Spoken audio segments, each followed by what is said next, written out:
Plusieurs morts donc selon les médias turcs. Delphine Minoui, vous êtes notre correspondante sur place. Qu'est-ce que vous voyez? Vous êtes à proximité du site mais toujours tenu à distance par les forces de sécurité, c'est bien ça?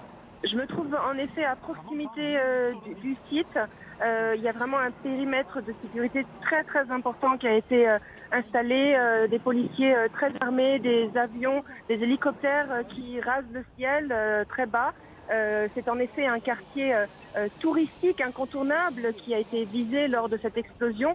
À l'instant, je parlais avec un vendeur de livres dont la boutique ne se trouve pas très loin de la mosquée Sultan Ahmad. Il était complètement en émoi. Il me disait que les vitres vraiment de sa boutique avaient volé en éclats.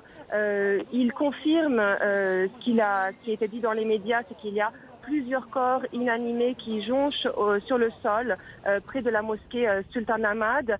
Il m'a confirmé aussi l'importance de cette explosion puisque cesse de recevoir des coups de fil de ses amis, de sa famille, qui savent qu'il travaille près de ce cœur historique d'Istanbul. Et ses amis, qui vivent à 5 kilomètres de l'endroit où s'est passée l'explosion, ont également entendu la détonation. Donc c'est pour vous dire à quel point cette déflagration était conséquente. Une détonation entendue jusqu'à 5 km à la ronde.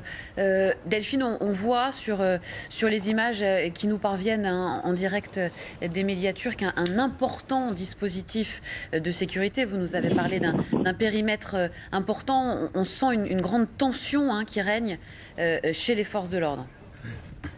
Une énorme tension en effet qui règne chez les forces de l'ordre, il faut le savoir, du point de vue l'autorité turque et notamment du président Erdogan. Il n'a cessé de le répéter ces derniers mois. La Turquie aujourd'hui fait la guerre au terrorisme.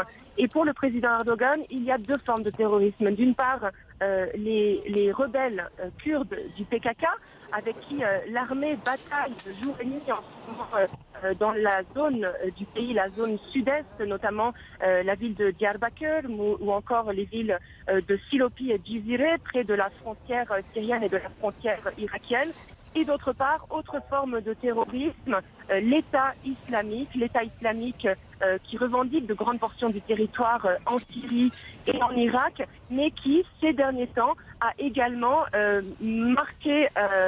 tracé son empreinte sur le territoire turc. On se souvient notamment de l'attentat de Suruc, une ville kurde près de la frontière syrienne.